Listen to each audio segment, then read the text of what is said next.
अस्सलामुअलैकुम नाजरीन। जैसन गिलेस्पी का दावा है कि बांग्लादेश सीरीज के लिए पाकिस्तानी स्क्वाड में दो माहिर स्पिनर हैं। पाकिस्तान के टेस्ट हेड कोच जैसन गिलेस्पी ने बांग्लादेश के खिलाफ 21 अगस्त से शुरू होने वाली आइंदा 2 मैचों की होम सीरीज के लिए सिर्फ एक माहिर स्पिनर अबरार अहमद को मुंतखब करने के दावों को गलत करार दे दिया।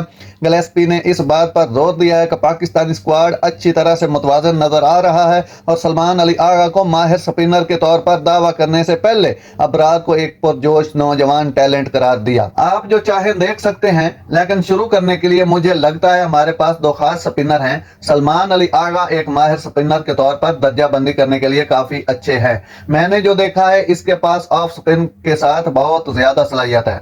अबरार अहमद जाहिर है अपने कैरियर के इब्तदाई मराहिल में एक बेहतरीन नौजवान बॉलर है, गिलेस्पी ने कहा। पाकिस्तान के हेड कोच जैसन गिलेस्पी ने फिर ये दावा किया कि स्क्वाड ने अपने तमाम अड्डों का अहाता किया है और ये भी कि ये कौमी टीम के लिए एक दिलचस्प वक्त है। नाज़रीन, ऐसी बर वक्त खबरें सुनने के लिए मेरे चैनल को सब्सक्राइब कर लें। अल्लाह हाफिज।